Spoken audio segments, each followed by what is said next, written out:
Islamic videos کے لیے ہند Islamic channel کو سبسکرائب کریں، بیل آئکن دبائیں۔ آؤ تمہیں وفا کی ایک کہانی سناؤں، آؤ محبتوں کی ایک کہانی سناؤں۔ مدینے کا شہر ہے، اللہ کے محبوب جلوہ فراز ہے، مسجد نبوی میں ہر لمحہ نور برستا تھا۔ آقا تشریف فرماتے اور صحابہ حضور کے گرد یوں بیٹھتے جس طرح چاند کے گرد ہالہ ہوتا ہے اور بدر تمام کے گرد ستارے ہوتے ہیں۔ آقا باز و تلقین کرتے، لوگ سنتے، من میں اتارتے، روحوں کو تازگی دیتے۔ ایک چھوٹا سا بچہ ہے جو ننھے ننھے پاؤں سے چل کے مسجد نبوی میں پہنچ جاتا ہے۔ نام اس کا عمیر ہے، بمشکل سے بولنا سیکھا ہے اس نے۔ آقا کریم علیہ السلام کی خدمت میں کبھی وہ اپنے چچا جلاس بن سوید کے ساتھ جاتا ہے، کبھی وہ اکیلا بھی چلا جاتا ہے۔ ایک دن اس کا چاچا نہیں گیا لیکن بچہ گیا اور حضور کی بات سنی۔ آقا کریم نے آخرت کے بارے میں، قیامت کے بارے میں نقشہ بیان کیا۔ جب وہ بچہ واپس پلٹا نا تو اپنے چچا کو کہتا ہے، یا عماہ سمیت رسول اللہ صلی اللہ علیہ وسلم یخبرنا عن الساعہ حتی کانی اراہا رای العین۔ اے میرے چچا، آج میں نے حضور کو قیامت کا ذکر کرتے دیکھا ہے، اور حضور نے ایسا ذکر کیا ہے کہ قیامت کا نقشہ میری آنکھوں کے سامنے آ گیا تھا۔ یہ بات جو ہے وہ اس بچے نے اپنے چچا کو سنائی، کیونکہ چچا آج غیر حاضر تھا اور بیٹا چاہ رہا تھا کہ میں اپنے چچا کو بھی حضور کی مجلس سے وہ سنی ہوئی بات بتا دوں اور جو محروم ہو گیا اس کی محرومیاں دور ہو جائیں۔ لیکن اس کا چاچا جلاس بن سوید ازلی بدبخت تھا۔ اس نے کہا، واللہ لو کان محمد صادقا لنحن شر من الحمیر۔ اللہ کی قسم اگر محمد سچا ہے نا تو ہم گدھوں سے بھی پھر گئے گزرے۔ جب یہ بات کہی اس نے تو اس بچے کے پاؤں تلے سے زمین نکل گئی کہ میرا چچا کیا بول رہا ہے۔ یہ تو مجھے انگلی لگا کہ مسجد نبوی میں لے جایا کرتا تھا اور اس نے یہ کیا بات کہہ دی، یہ تو منافق نکلا۔ اللہ اکبر! اس بچے کی حیرت کی انتہا نہ رہی کہ یہ کیا ماجرا ہو گیا۔ اس بچے نے جو لفظ کہے اب سنیے۔ اس نے کہا، یا امی، اے میرے چچا، واللہ انکا کنت من احب الناس الی قلبی۔ اللہ کی قسم میرے دل کو سب سے اچھا اگر کوئی لگتا تھا بندہ تو وہ تو تھا۔ میں تیرے سے پیار کرتا تھا اس لیے کہ تو مجھے انگلی سے لگا کے حضور کی چوکھٹ پہ لے جایا کرتا، مجھے اس لیے تو پسند تھا، مجھے کائنات میں سب سے محبوب تو تھا۔ واللہ لقد اصبحت الان ابغضهم الی قلبی جمیعا۔ اور اب میری حالت یہ ہے جتنا برا تو لگتا ہے واللہ مجھے کوئی بھی نہیں لگتا۔ یا عمی انا بین الاثنتین۔ ہمارے ماں باپ قربان اس بچے کے۔ حضرت عمیر بن سعد رضی اللہ تعالیٰ عنہ کہتا ہے، یا عمی، اے میرے چچا، واللہ انکا کنت من احب الناس الی قلبی۔ اس زمانے میں سب سے پیارا مجھے تو لگتا تھا۔ واللہ لقد اصبحت الان ابغضهم الی قلبی جمیعا۔ اور آج سب سے زیادہ مجھے برا تو لگتا ہے۔ آگے لفظ سنیے بچے کے، یا عمی انا بین الاثنتین۔ چچا جی، اب میں ایسے دو راہے پہ کھڑا ہو گیا ہوں، دو راستے جاتے ہیں۔ ایک راستہ تو میرے لیے یہ ہے، اما ان اخون اللہ و رسولہ فلا اخبر الرسول۔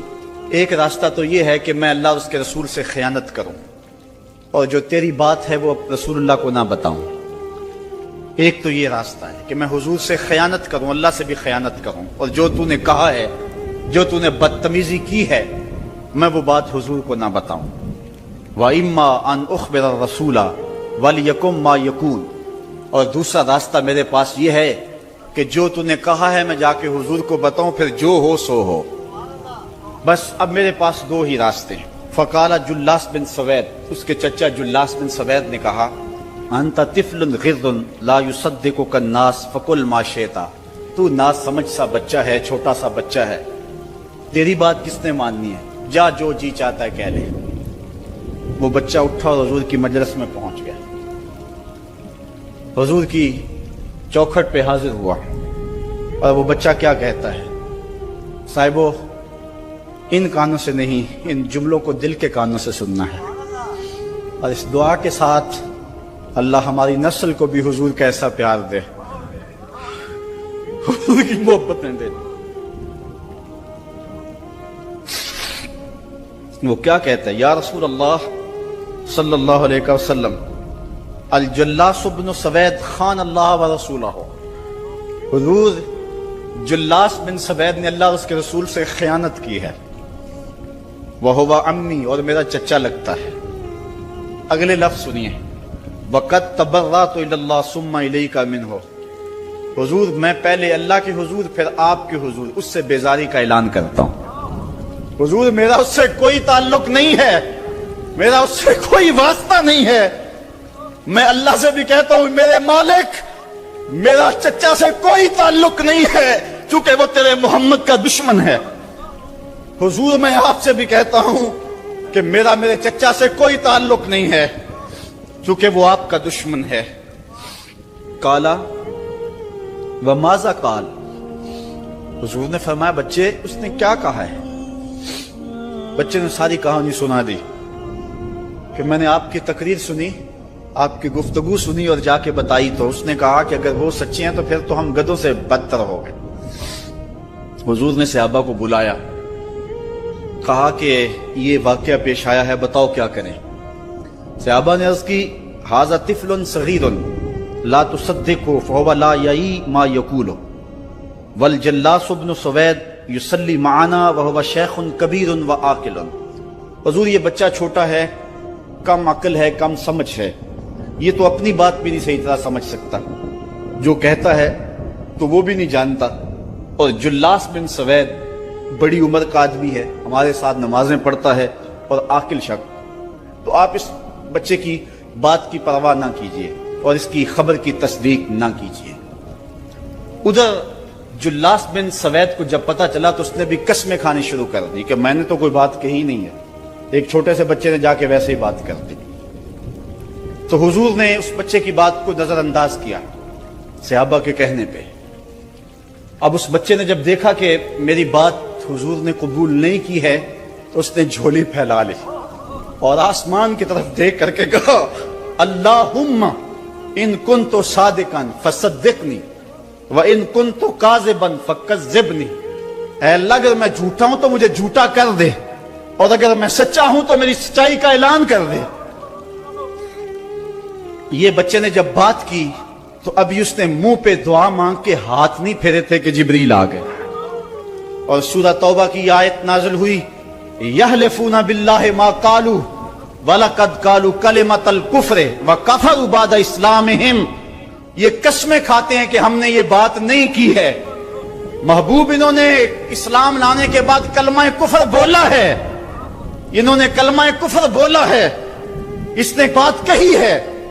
تو اللہ تعالیٰ کے محبوب نے اس بچے کو اپنے پاس بلایا، کہا مرحبا بالذی صدقہ ربہ من فوق سبع سماوات، خوش آمدید وہ بچے جس کی 7 آسمانوں سے اوپر رب نے بھی گواہی دی ہے، جس کی رب نے بھی گواہی دی ہے۔ پھر حضور نے اس بچے کے کان کو پکڑا اور فرمایا وفت اذنک یا غلام وصدقک ربک، بچے تیرے کان نے ٹھیک ہی سنا تھا اور تو وہ ہے جس کی گواہی اور جس کی تصدیق میرے رب نے فرمائی۔ اللہ اکبر۔ حضرت عمر رضی اللہ تعالیٰ عنہ کا دور آیا تو انہوں نے حضرت عمیر بن سعد انصاری رضی اللہ تعالیٰ عنہ کو حمص کا گورنر بنا دیا، اور پھر جب وہ فوت ہوئے تو حضرت عمر روئے، فرماتے کاش کہ میرے پاس عمیر جیسا کوئی دوسرا آدمی ہوتا اور میں مسلمانوں کی محافظت کے لیے اسے مقرر کرتا۔ اللہ اکبر۔ تو حضور علیہ الصلوۃ والسلام کی محبت اور حضور کے ساتھ وفا کا یہ رشتہ اور یہ تعلق اور یہ گہرا ربط اللہ تعالیٰ کی محبت کا بندے کو مستحق کرتا ہے۔ اللہ نے بھری بزم کے اندر اس بچے کو عمیر بن سعد رضی اللہ تعالیٰ عنہ کو جھوٹا نہیں ہونے دیا۔ تو اقبال کہتا ہے کی محمد سے وفا تو نے تو ہم تیرے ہیں، یہ جہاں چیز ہے کیا لوح و قلم تیرے ہیں۔ کسی امیر شخص کا نام ہے کیا بدن کے اوپر پیوند لگے لباس پہننے والے وہ فاقہ مست کیا امراء کی فہرست میں آتے تھے؟ ہمیں تو وہ کہانی بھی اسلام کی غربت کی یاد آتی ہے کہ جب احد کے اندر 70 شہیدوں کے لاشیں پڑے ہوئے ہیں تو حضرت صفیہ حضور کی پھپھی اپنے بھائی حمزہ کے لیے 2 چادریں لے کر کے کفن کی آتی ہے، تو حضور علیہ السلام نے فرمایا کہ جس قبر میں حمزہ کو دفن کیا جائے